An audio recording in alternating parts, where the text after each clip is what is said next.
Good afternoon. We are so excited today to welcome back who I would call a friend of Yale Youth Ministry Institute. Dr. Kenda Creasy Dean has been with us before and most certainly will be back with us.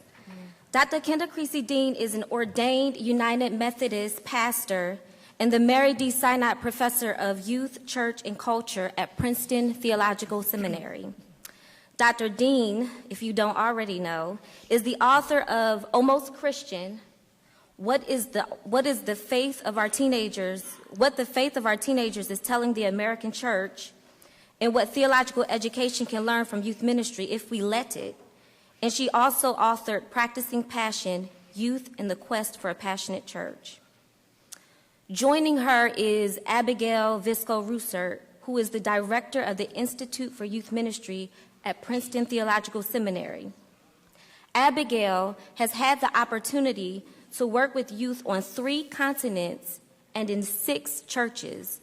Ordained in the Presbyterian Church, she served most recently as the associate pastor at Carmel Presbyterian Church in Glenside, Pennsylvania. Abigail is a graduate of Valparaiso University in music and theology, and she also graduated from Princeton Theological Seminary. Would you join me in welcoming our friends today? Thank you.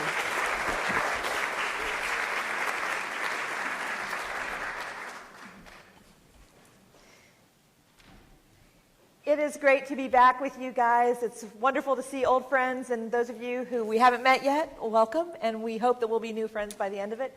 I want to just underscore that some of the names that you heard Skip read that are part of this Summer Institute. It is incredible that you get all of these people. These are incredibly gifted and amazing presenters that are all going to be here all at once. I mean, I would walk 200 miles to hear Greg Ellison teach.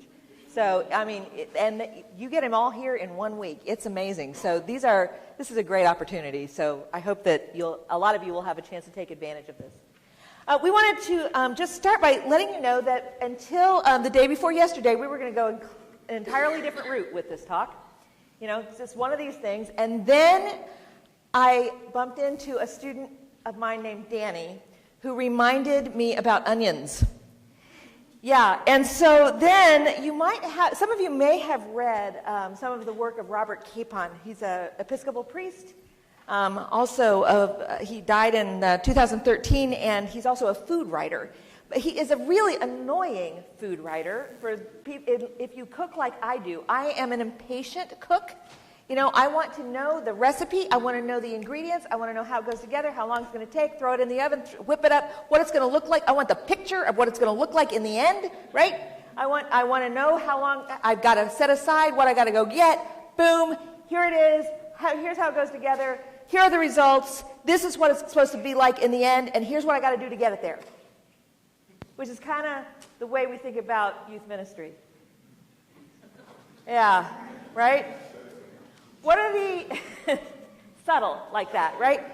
What are the ingredients I need? This is why we come to stuff like this, right?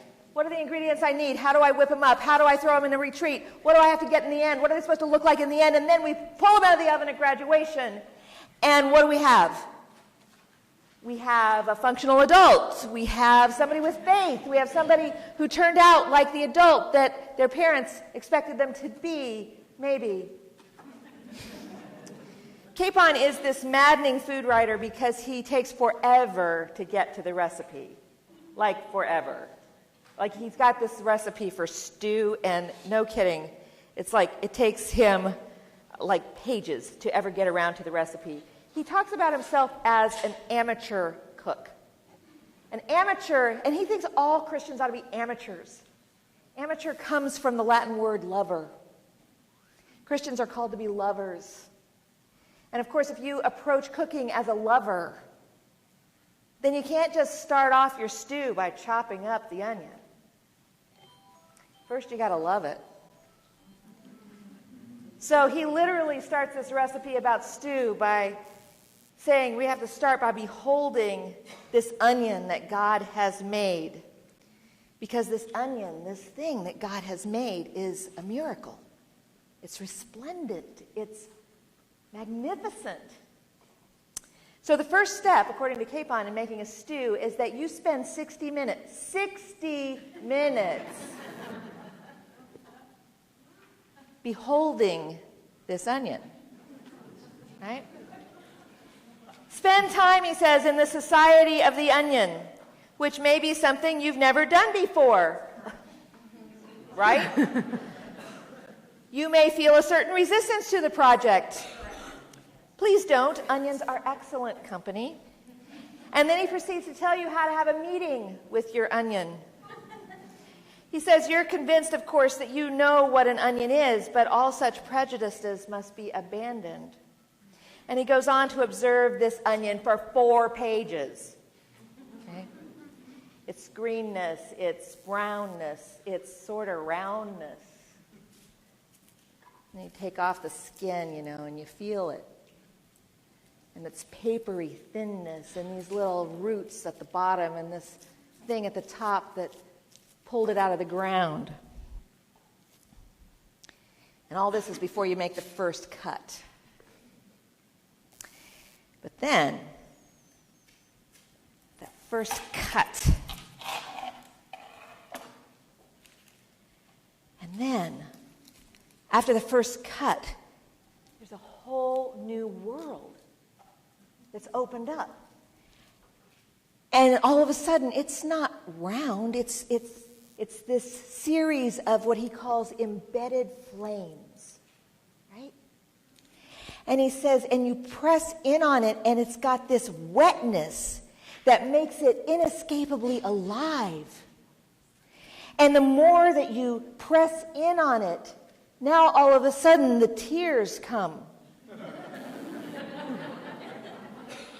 And now your story is inescapably tied to this onion.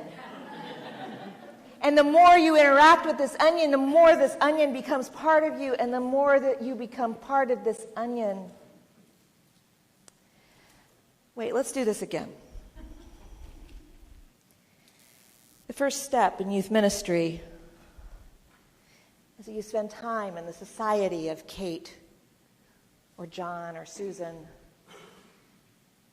And you somehow may feel a certain resistance to that project. Please don't. Kate or John or Susan are excellent company. You may think that you know everything there is to know about Kate or John or Susan, but we have to suspend all those prejudices, and then we have to observe them for at least 4 pages. And that's all before the first cut. And when we are with them in their first cut, then there's this whole new world of Kate or John or Susan that's revealed to us. And suddenly, they're not at all what we thought they were on the outside, right? This thing that we see on the inside after that first cut is entirely different. And if we press in on them, the tears come. And we share those tears. And the more those tears come, and the more we press in on them, the more their tears become part of us, and the more we become part of them. And there's never any putting them back together again. That's the awe. That's the wonder that every one of you knows because you're amateurs who work with young people. And God saw that it was good. It was very, very good.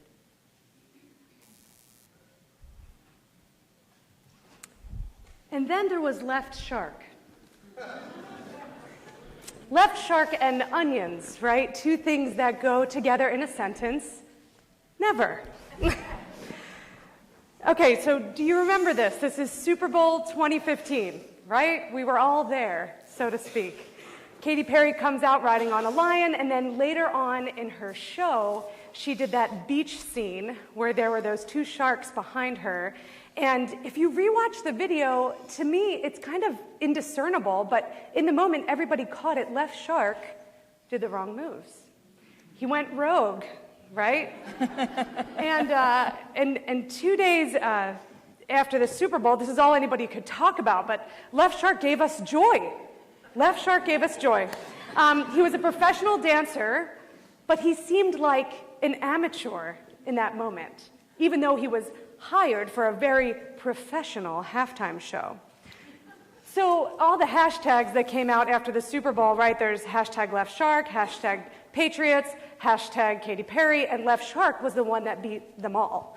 That was the most popular hashtag. But what Katy Perry was actually going for in that moment was not to get derailed by Left Shark, right? That was not the goal of her Super Bowl halftime show. The goal of her halftime show was this. Robert Capon and Katy Perry would say that they were on missions of joy, just as we would say that we are on missions of joy. So here's a question. When you approach your youth ministry, are you more like Robert Capon? Ready to make a stew, getting ready to make a stew with an onion? Or are you more like Katy Perry, getting ready for the Super Bowl? Is it loving preparation, or is it manufactured joy? Turn to the person next to you and assess. Are you more like the stew maker, or are you more like the Super Bowl halftime show creator?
Invite you back together.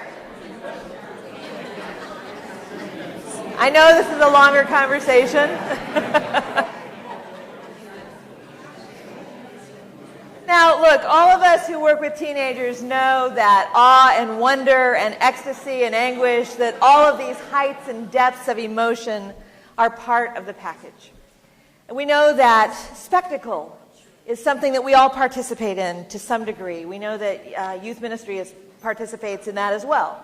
I wouldn't want to do youth ministry without mountaintop experiences. And this is not a new thing. In the Colosseum in Rome, the spectacle of Christians, especially young women, succumbing to the lions moved the crowds to cheer. In our century, the spectacle of, at the Super Bowl, at the Colosseum there, the spectacle of a young woman riding a lion moved the crowds to cheer, right? Movement is the point. We know that young people long to be moved. This is part of their developmental trajectory. We seek movement, being moved on purpose. This is part of our human makeup. And we call this being movement by design. Advertisers, educators, youth ministers, we have learned how to capitalize on this. And in the Colosseum, the spectacle is designed to move us. Katy Perry wants to move people from point A to point B emotionally, from wherever you are to joy. That was her goal with that night.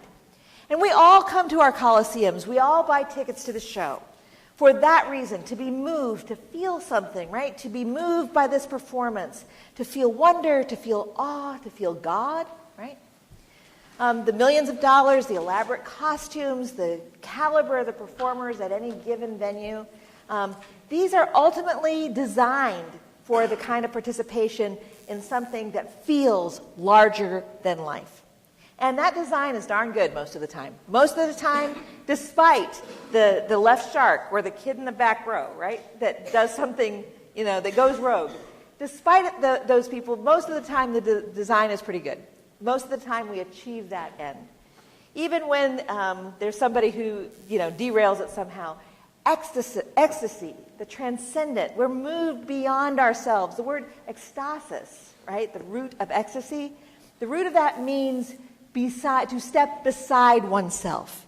We're literally beside ourselves when we are in ecstasy, So we dance around our living rooms, we tweet it out, we watch a YouTube video 50 times because in that brief, fleeting moment, we feel joy, we feel moved, we feel beside ourselves because it was awesome. And this is what youth ministers traffic in, right? These kinds of experiences. This is not new to us. It's not new to the church. Awe, of course, used to be defined. We used to lean into this idea of fear and dread when we talked about awe. That's why we say something's awful, right? The fear of God, in particular, is where we were going when we would talk about awe. Now, Katy Perry comes out more as a conqueror, right? A conqueror of fears, riding a lion rather than being devoured or overcome by a lion. Singing, by the way, I am a champion, and you're going to hear me roar, right? I wish we had the lyrics at the bottom. And youth ministry, we've developed our own Colosseums, our own larger-than-life shows, and this is for better or worse. We design for joy, and why wouldn't we? If there's a place in the church where joy is lived out loud, then it's decidedly in our youth ministries. We're convinced that God and joy have something to do with one another, have everything to do with one another. And we want our kids to be happy. These are all good things. So we design for wonder and awe. We want the young people in our midst to grasp for the presence of God. We design for experiences that will move them from point A to point B closer to God, and we are the best at this. In the church, we roll up our sleeves and we do whatever we have to do to get it done. But lest we forget, this has been done before. In the biblical world, in the biblical context, this was called Babel, right? They were trying to reach heaven by design. We are trying to reach joy by design. But ultimately, Katy Perry gets two things right. One is that we are, in fact, hardwired to be moved. And the second thing is we have the capacity to manufacture that feeling, that transcendence, that ecstasy, being beside ourselves, beyond ourselves, and part of something bigger. So we're going to just sort of back into what the mechanics of that looks like. So the first thing is that we are designed, neurologically, we're designed, hardwired, to be moved, to desire this kind of transcendence, right? Teenagers, of course, are less picky than theologians about what we're moved by. Even Augustine noted that he loved to weep, and he sought occasions for weeping. Right? He didn't care really what made him weep, as long as he got to do it. And every teenager who's been to La La Land, right? The movie, not the high, or smoked weed, that'll do. They know what Augustine was talking about. So we can trigger ourselves towards this kind of ecstasy or transcendence because we are physiologically designed to kind of orient ourselves towards this. We're learning, it's not only something that's going on in our heads, it's also going on in our guts. I don't know if you've read about this, the mind-brain-gut axis. There's scholars at UCLA and McMaster's University have found in their research that our guts are literally connected to our brains through this microbe neurological connection. There are certain microbes in your system that are affected by mood and by certain emotional states that literally create this connection in your brain that is affecting how you feel. So when you say you feel it in your gut, it turns out you actually do know things in your gut. That's not just a phrase that came out of nowhere. And we know that when Jesus met the man with the withered hand in the New Testament, the way the Greek is rendered is it says that Jesus had compassion on the man. But the way that word is actually translated, the Greek word means compassio, which literally means his guts turned over inside of him. So we now know that that's literally what was happening, There was this gut response to this man when he had this passionate response to this man. So what's more, we're learning from neurologists like Daniel Siegel that emotions also have this integrating function on other systems. So emotion actually is a transcendent thing that happens within our physiological systems. It transcends other systems in order to kind of put them all together to ready us for movement, for action, right? So that it not only makes us feel moved, it actually gets our bodies ready to move, okay? So it's that fight or flight thing, if you didn't feel an emotion for that, you would do nothing, and the lion would eat you. That would be bad. So you would have to, your emotion overwhelms your other systems to get you out of there. So when somebody like Moltmann, the theologian who says this, joy is the power to live, to love, to have creative initiative. Joy awakens our senses, energizes mind and body. We sit around in class and we think, oh, that's a nice platitude. No, that is actually what is happening in your body, right? So what's going on is that in our guts, in our hearts, all of this is integrated when we experience joy, the awe, the movement, when the music, the beer, the atmosphere all flow, we are all literally, all systems go. And go is something that we can take literally at that point. And because it's so compelling, because this transcendent moment is so compelling, it's so ingrained in what it means for us to be human, to feel, to want to be moved. We not only find ways to manufacture these feelings individually, but we actually have cultural liturgies, right, that manufacture these feelings on our behalf so that we can be participators in those feelings. There's a guy, French Marxist theorist, he was also a filmmaker, his name is Guy Debord. He wrote this book called The Society of the Spectacle. And the basic idea is this. There's a relationship for us, all of our relationships, the things that we live day to day, experience in real time and with real people, have been transferred to this relationship with images. So instead of experiencing the real thing, we're actually just sort of watching something that's supposed to make us feel like it's the real thing, right? We're doing life through the things we see. So, for example, instead of falling in love, we are watching people fall in love on The Bachelor, right? With wine in hand, and like now they're doing brackets, right, for The Bachelor.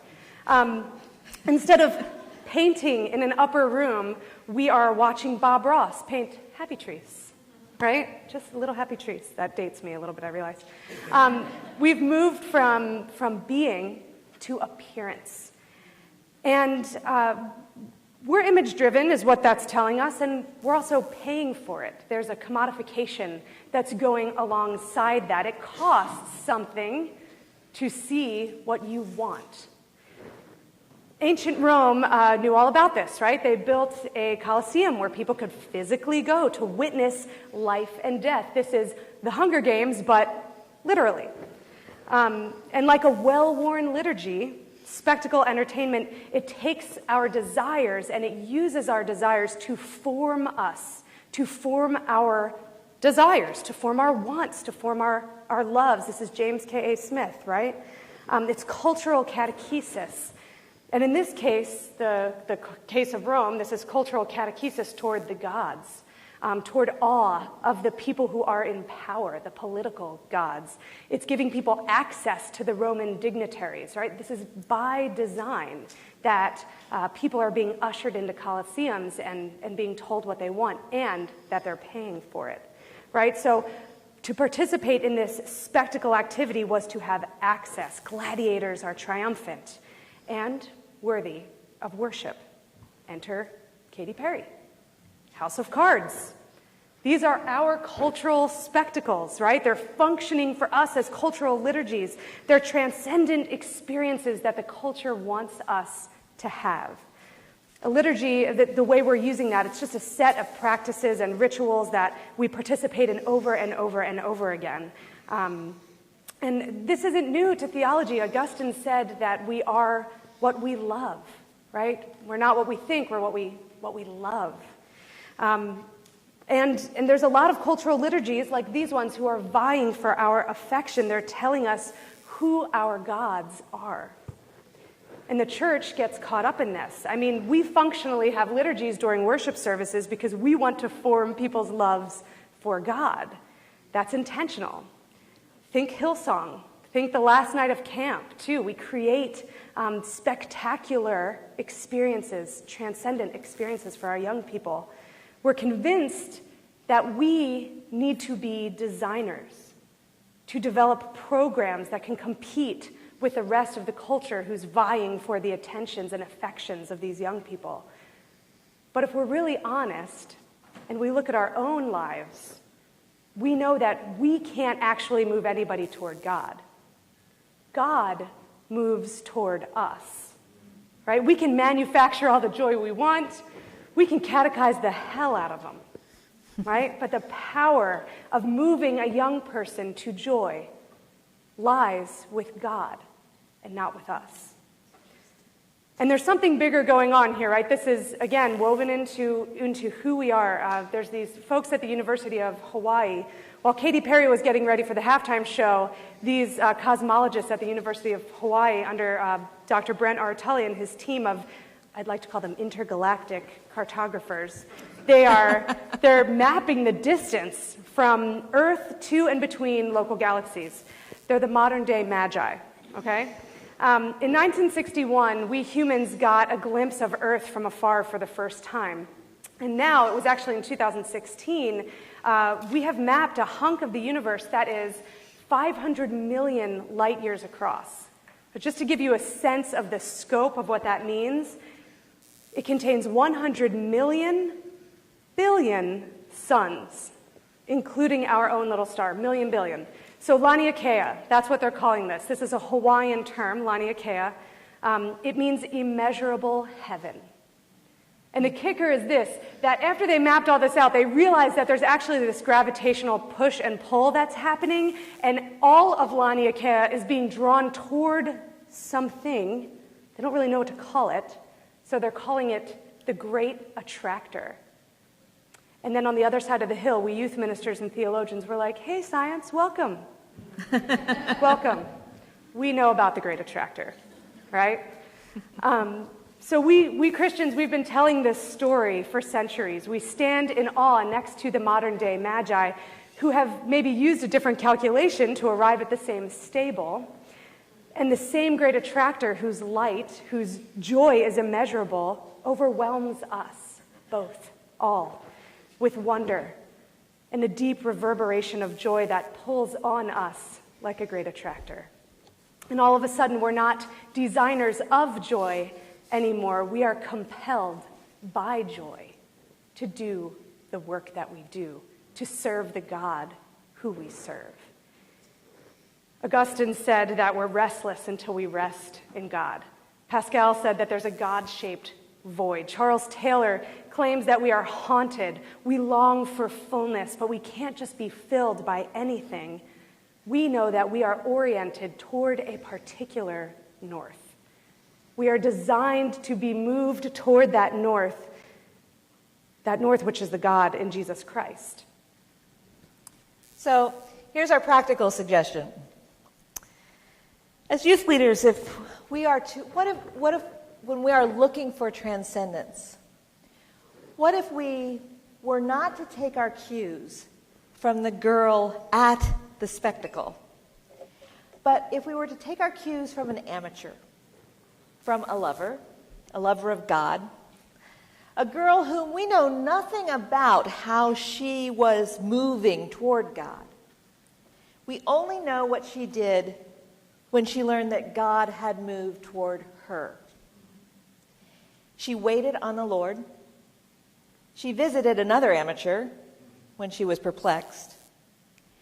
And she sang a song of joy when she learned that God had moved toward her.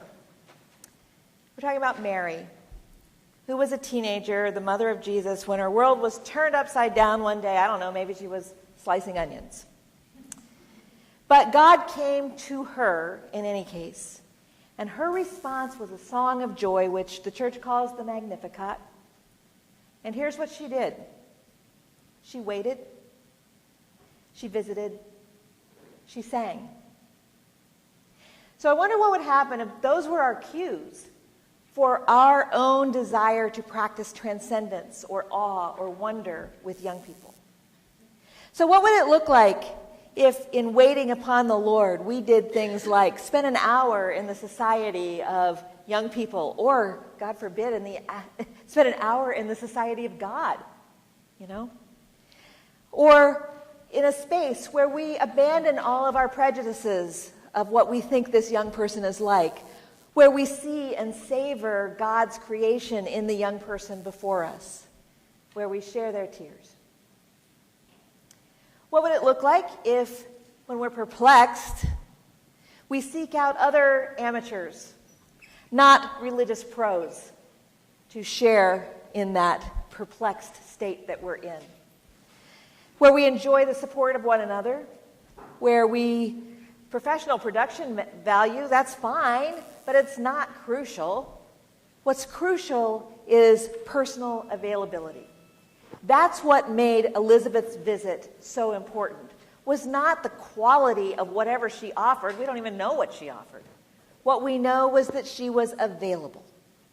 That's the crucial moment of that visit between these two amateurs, these two lovers of God. And the third thing is singing songs of joy, right? Celebration. I don't know anybody in the church who's better at celebration than people in youth ministry. That if we have anything to give to the broader church, that's probably it. We know how to celebrate. And to celebrate God's presence against all odds. That is what Mary was doing in the Magnificat. God coming to me, of all people, really? God lifting up us, these people with nothing, these unnoticed, these unresourced, these unlikely poor people in the middle of nowhere, God choosing us, seriously? Let's celebrate that. And if we are the epicenter of that celebration in the church, we become a witness to the broader, not only the broader congregation, but to the broader world about what we celebrate when God is with us, Emmanuel. Right? Wait, visit, sing. Wonder where you've done that. I'll bet you've done that. But if you're like me, you're so busy trying to figure out, oh my gosh, where I wear myself out trying to be Katy Perry instead. I've got a Super Bowl to produce. Sunday night's coming. Youth Sunday's coming. The retreat is coming. The thing I have to produce is coming so that I can move young people closer to God. That thing, I have to put my energy there, and I forget about waiting and visiting and singing. We'd love for you to take just another couple minutes with the person beside you and think about the last month that you worked with young people. And think about when you were messing with onions. When did you wait upon the presence of God with them? When did you visit with them? When did you sing with them? Just name one time you did that in the last month. Go.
Here's what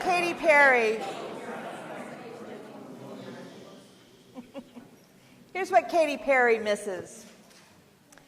And if we're not careful, here's what we'll miss too.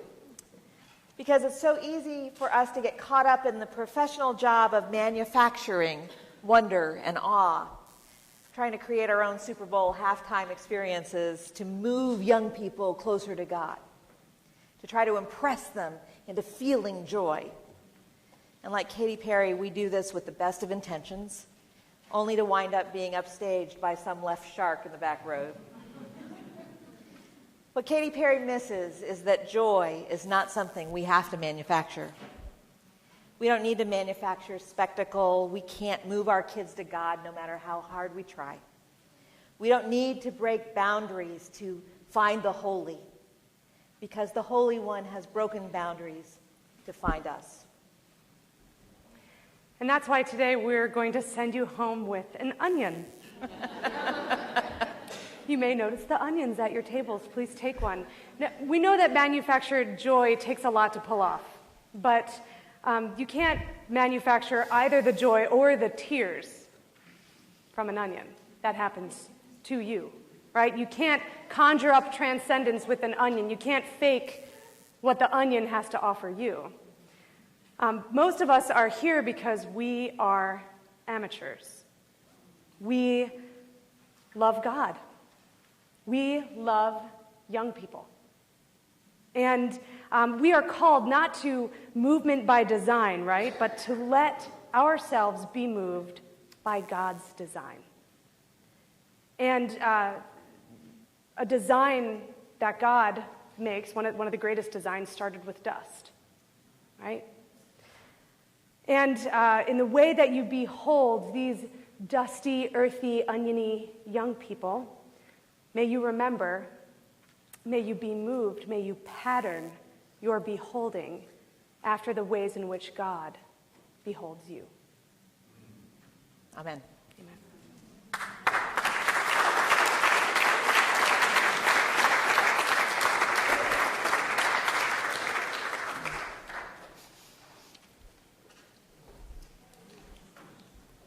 I want to thank Kenda and Abigail for a transformative, transcendent presentation. Thank you. And hold this thought as you tell your colleagues and friends why they really need to be at these lectures, because they might just see lightning strike like this. Free lunch, free lecture, transcendence landed in our midst, and an onion to take home. Thank you, Kenda and Abigail. We're going to take a break.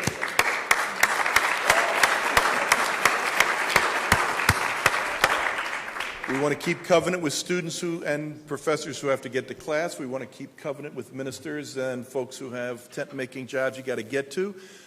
If you can stay, we have coffee, cookies, desserts, other food. Load up, come back, and we'll do Q&A with Kenda and Abigail in 5 minutes. Thank you for joining us today. Don't forget, next month, Andy Root. Next month,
People will look at a 3-minute clip. Kenda being on one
know, right?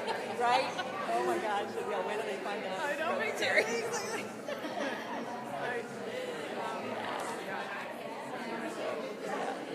Yeah, thank you for saying it straight up. Right? Yeah.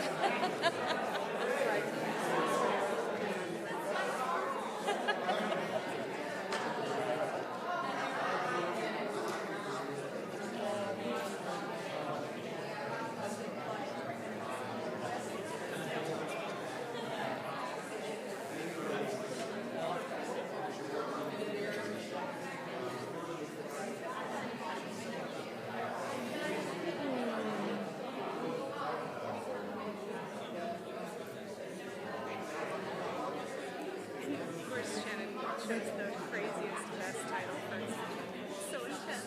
I know, right? I know. So we have this whole table back there that's now been catechized about demons and divinity and hope. Great. Who knew what we would inspire? Note to self. It's funny because I when you use pop culture.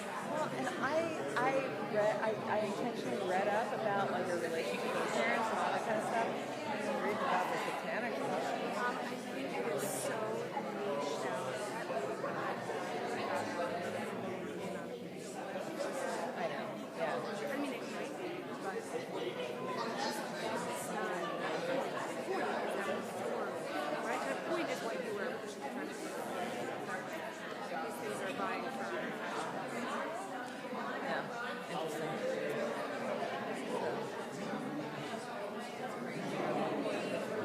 We actually have Valparaiso University.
Yeah, really brilliant. Exactly what we dreamed of, don't you think? No. And you too? Wasn't this? Oh, look at you, so modest. Look at that. All right, faithful brothers and sisters of youth ministry. We now have the privilege and blessing to following up that amazing presentation with some question and answers. We're going to make Kenda and Abigail do a little more work. It gets a little difficult, though. I'm going to ask if I could have one of those lavalier mics.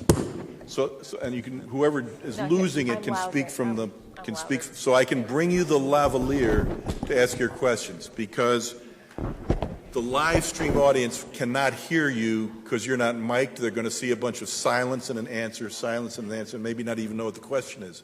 So if you have questions for Kenda or Abigail, I'll come to you with the microphone, And we'll get started. Who has a question?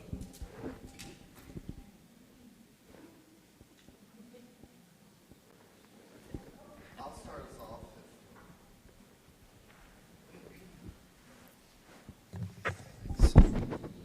So that was a very, very good presentation, and these are really important issues that I think I have really spent a lot of time thinking about and struggling over. And this issue, I think I see it as an issue of how do we engage with culture. Mm-hmm. And sitting under this picture of, Mr. Niebuhr here, and his, big part of his project was clarifying this relationship. Right. And I think that, I guess my question would be to you, how do you present the good parts of, it sounds strange to say, but the good parts of the spectacle, mm-hmm. in some sense, that there is a collective reinforcement and a collective experience that can be fruitful, but holding that intention with the dangers that you're describing of, especially young people's identities getting swallowed whole by these really influential cultural complexes. And how do you see that playing out? Just a practical advice on how those conversations happen with kids in your experience. Let's start with something simple and foundational. Yeah, right. I think that for youth ministers, this is actually work in translation and in giving young people tools in their toolkit to do cultural translation. Oftentimes it's just like youth ministry, right? The church, stealing this from Kenda, the church is here and youth ministry is this little Mickey Mouse here that functions over here. So we have culture here, and then we have youth ministry over here, and there the twain shall meet. And I wonder what it would look like to give young people language to communicate with the culture, to critique the culture, to understand what's going on. What would it look like to sort of dissect, to take something that's happening in culture that you might assume or understand to be spectacle, and dissect that alongside your kids and give them language to do so? And I think part of that is us modeling that language and us watching adults sit around and do this, right? This is ancient faithful practices that people would sit around together in the family unit and talk about life and connect their faith to it. So I wonder if I don't know what it could be. It doesn't have to be this. It could be anything, that you would take and sit down in a room with some of the older people in your congregation and some of the younger people in your congregation and parse it out and say, what's going on in here? How does this reflect God's work? How does this not reflect God's work? That's what I would say. Yeah, I think part of the, first of all, it's a baseline, foundational issue of how are we the church in the world we're in right now. And it calls to, you would expect this coming from me. I have a degree in Christian education and formation. And part of the issue that we are really being confronted with is the fact that in order to do translation, it requires us to know our first language. And we don't. And so you can only translate if you know both languages. Brueggemann talks about the on-the-wall and behind-the-wall languages of he's got a story about Assyrians and so on, never mind. But anyway, the idea that we cannot translate into a language of faith that we are not conversant in. So, this is such a trope that we talk about in youth ministry all the time, but you cannot lead where you don't go. You cannot form young people's faith without forming the faith of the adults who love them. You cannot do that. So we absolutely have to invest in the faith formation of adults as well. A refrain with my students is, we have got to learn to do youth ministry with grown-ups. And, the adults, in churches that where youth ministry is still happening in churches, and I think, frankly, a lot of youth ministry in the future will not happen in churches. But where it is still happening in churches, adults really envy the quality of ministry that their young people are getting. They are happy that young people are getting it, and they will stand down so that their kids get it first. But the truth is that an awful lot of them, after a few years, will say, hey, me too. Can I get some of that? And I learned as a pastor way late in the game that I should be giving the kind of care, attention, formation to adults that I was offering young people. And the truth is, every pastor somehow knows that they got to do this, but they are spread. The pastoral role is the last generalist profession we have, and they are doing everything. Youth ministers are really invested in the relational formation of a demographic, and in some ways we have gotten very good at that. We've been privileged by being able to really focus on a demographic. So as a result, we've been able to get good at certain skills that the rest of the church really needs. So we have to gently lead how to do this with adults as well. And part of that is flat-out faith formation. Let me give you one concrete example of that. We tend to be very good at helping young people learn to articulate their faith journeys. This is a common exercise that we use with kids in confirmation or kids on retreats. I can think of 100 different ways where I've had kids draw a faith map of your faith journey. Here's a crayon, here's a red crayon, here's a green crayon, here's a blue crayon. They all mean different things, These are all ways that we're trying to get young people to articulate their journey with God. Okay, so we do that with young people because we know they don't have a language to talk about their faith with, and we somehow pair that up with some Bible stories or whatever. Okay, that's what we do with teenagers. Then we go to their parents and we say, hey, you know what? You should talk about your faith with your kids sometime. And the parents are like, okay. Like, how do I do that? Because nobody has ever helped parents have the same tools. And so it's just a sin of omission. We don't think about the fact that parents don't know how to talk about their faith either. And so there's no chance the parent can talk about their faith with their kids because they don't have the same tools that we expect the kids to have. So part of it is just the formation of the parents and the adults a lot of kids don't have parents who are interested in faith. In that case, we know from the data that churches, that congregations can kind of slide in and fill that gap. You can become a spiritual parent for somebody who doesn't have a parent who's into this. And so, but those people have to be formed as well. Anyway, I'm on a rant. Sorry about that. Rant on. Rant on.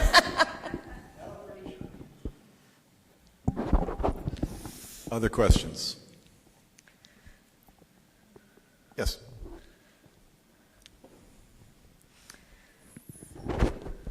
Hi, so I work as a youth pastor, a campus pastor for undergraduates at Yale College, but also I work with the middle school aged youth at Elm City Vineyard Church. And so my question is more specific to the middle school age, because I very much appreciate this talk. I think it helped me remember kind of positioning and posturing my mind to remember it's not me bringing people closer to God, but God using me and doing what he does.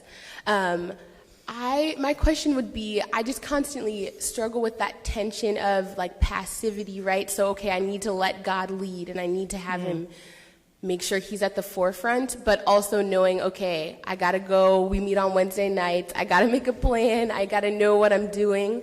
So didn't know if you had any examples or ideas of ways to be able to create these spaces for God to move and there to be that pure joy that comes from God, but also recognizing I need to play a role in helping create that in a way. Mm-hmm.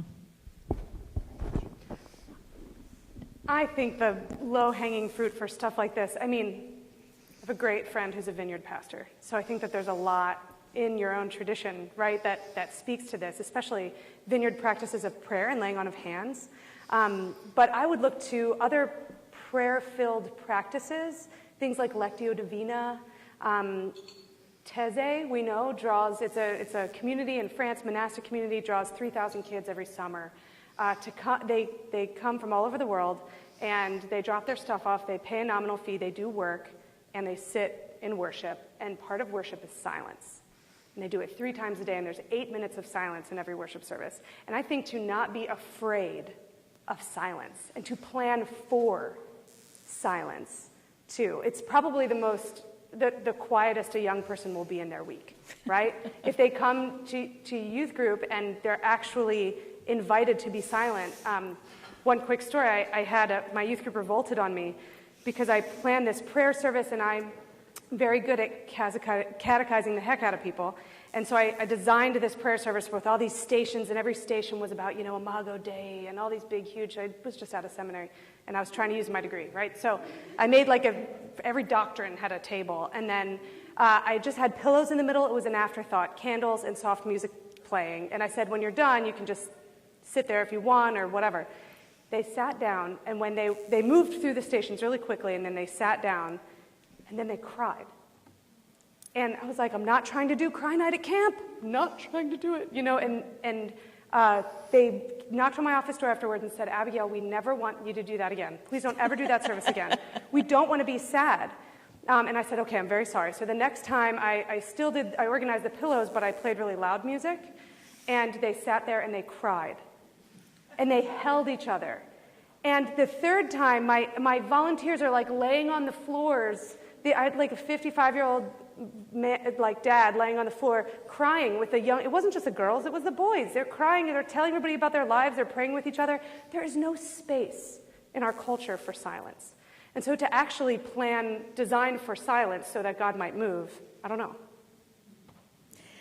Yeah, I think that and look, I am chief among sinners here. Man, I have planned more spectacle in my youth group. Man, it's shameful.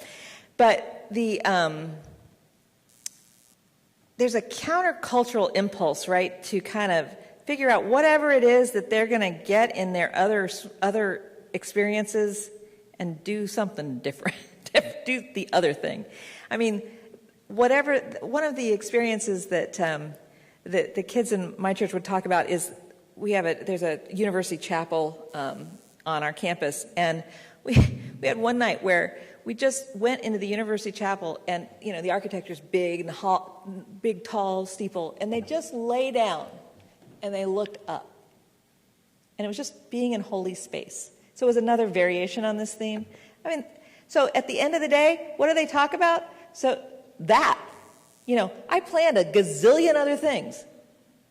They didn't care about any of that stuff. What they remember and where God showed up for them was, because that was the question, so where did God show up? I mean, God was there for all of it, right? But God, the part that they remember God being apprehendable to them was when they lay on their back and they just looked up in that holy space. And there was nothing planned. They were just laying there. So this is this counterintuitive thing. I've got a friend who takes the kids on retreats, and you know what they do on those retreats? They have naps. She plans naps.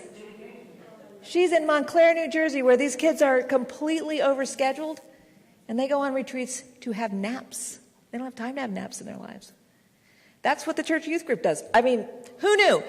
The point is that we are spectacled to death in a lot of ways. So I think, now, don't get me wrong, the first time you try silence in your youth group, there's going to be plenty of giggles and all that kind of stuff. But I do think that there's something to these ancient practices that eventually kind of seep into the bloodstream a little bit. And we've got a lot in the tradition that can guide us there. It's not a magic bullet, but it's a place to start.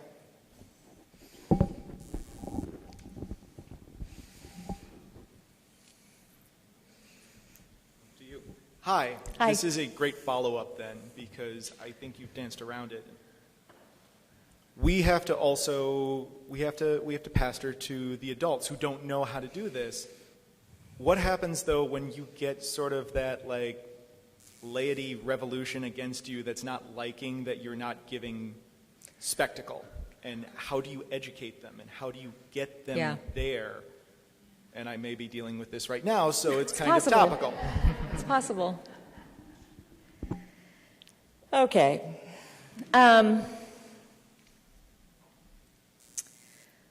So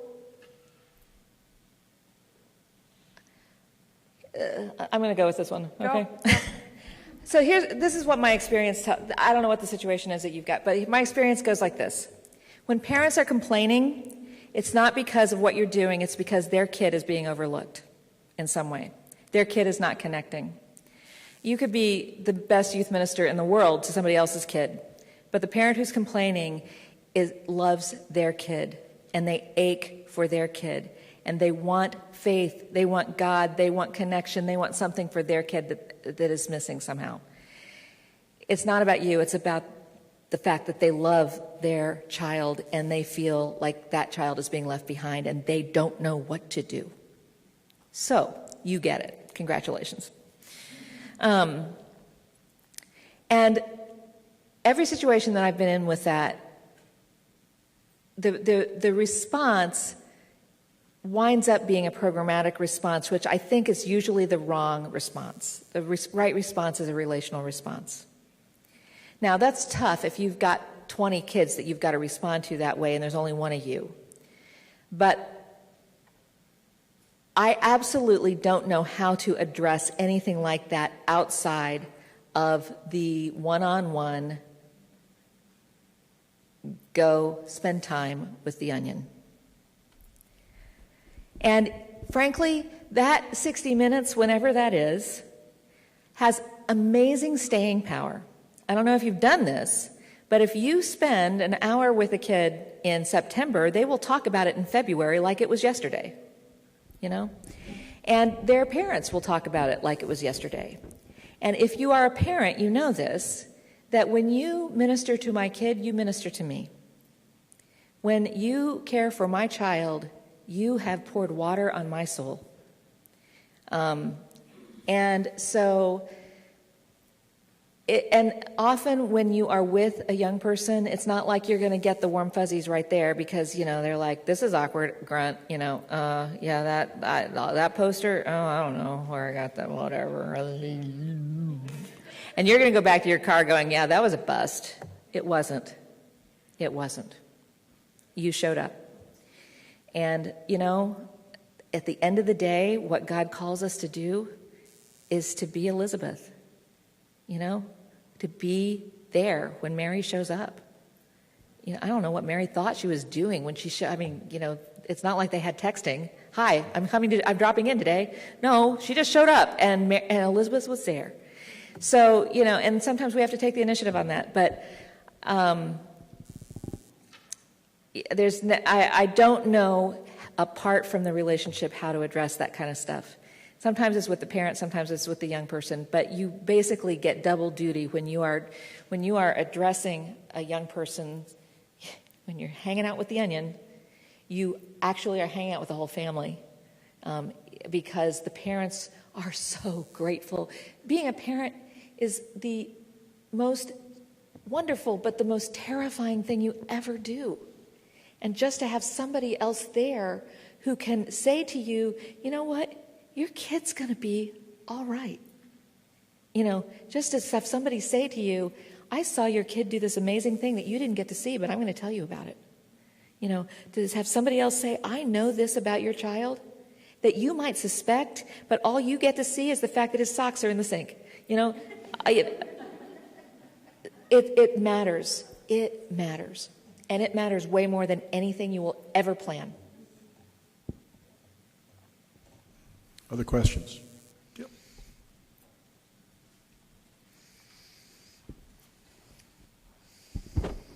I think I want to add on to that because I think I may have had a similar experience. I worked at a church here in Connecticut for 4 years. After the third year, my high schoolers asked if we could meet once a week on Monday nights.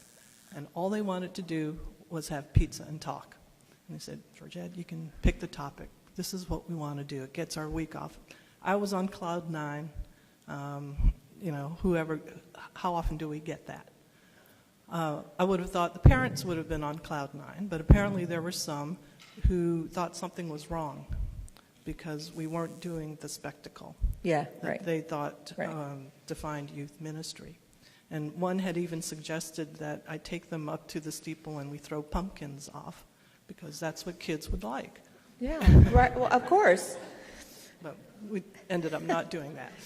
Jeez. So I think I relate to what that question was, and it could go back to parents needing not only faith formation, but maybe we are of a generation now where maybe they did not have the opportunity for great youth ministry. So the thing I had planned to do but didn't get to was to have a simulated youth group meeting for parents so that they could get a feel and a sense of what we do. There's a book, it's an old book now, Family-Based Youth Ministry by Mark DeVries, that came out of an experience like this at a very large corporate church in Nashville. It was, one of these churches that we don't have many of in the Northeast. It's a big Southern church, right? And Mark decided that it would be a good idea to shut down the youth group because they were doing all the spectacle kinds of things. And what he really wanted them to do was more organic kinds of, things that would bring them closer to their families and that kind of stuff. Well, he about got run out of town. And it took him a while to figure out why everybody was so angry about this. And if you know Mark, he now he's one of the most respected people in youth ministry internationally, but he nearly lost his job over this. And but one of the things he learned was that parents actually can take the reins on a lot of the things that we think are important with the spectacle, because there are ways in which young people can productively interact with the culture. So, for example, sports. If kids want to play basketball, there's no reason why you, as the person in the youth ministry, have to be there for the basketball league. But sports are an important part of our culture. They can teach many good things. They don't do a lot for your faith development necessarily, but they make you a good human being in a lot of ways. Parents might be good people to develop that. But you, as the youth pastor, are going to be better equipped to help them grow in their faith. So your time might be better spent doing things that are more directly related to some of the faith formation stuff. There might be an interested parent who would run the basketball league. These are the kinds of things that Mark learned as he was going through this. So part of it is just figuring out, okay, what are the things that really matter to parents that might be in the spectacle department? And if they matter to parents a lot, it's possible that a parent might be interested in, taking charge of that. But these are things that we learn, and sometimes we learn by figuring out what matters to them when we take them away. We don't know that until they're gone. But other questions? Then I just want to tell a little vignette to hook up a couple of things that you said about youth ministry can be the laboratory where you do things you can't do with the adults, where some formation of the adults is important for the thriving youth ministry, connected to your question about conflict. We had kids that I was in deep relationship with who wanted more than the one night a week. So right. I sat with them as onions. What do we want to do? And we designed 8 weeks of the great spiritual exercises of the church: Lectio Divina, Ignatian-led meditation, centering prayer, Buddhist walking meditations. Then we do 8 weeks Gospel of John, because that's cool and spiritual. Then we do 8 weeks Wisdom Literature, Guidance for Light. How cool. What a great program. We get done with the 8 weeks of the spiritual exercise that I wasn't sure they would do with me. We hit the Gospel of John, and they come up to me in week 3, Skip, this must be cool for you. It's really great to engage a text at the end of a long day and sit down and talk about it. We do that all day long. We love you. We'll do it. Don't take away our spiritual exercises. It's the only time all week we get to do it. Don't take that away. That spiritual exercise program became 60 kids a week. wow. Doing Lectio Divina, guided meditations, etc. You couldn't tear it away from them. But the way to resolve the conflict was take the deacons on a spiritual exercise retreat. Then take the parents on a spiritual exercise retreat. Then run that program for adults. You don't have a conflict anymore about where's the spectacle. Right? Interesting. Right. Other questions? Oh, by the way, if anybody wants a 37-week curriculum on spiritual exercises, let me know. We'll publish and we'll get it to you. All right? Send me an email. Please. Send me an email. All right. Any other questions for today? This is a wonderful, wonderful experience. Thanks for joining us. Don't forget Andy Root next month, and don't forget the summer symposium. Thank you to Kenda and Abigail. It was wonderful. Thank you. Thank you.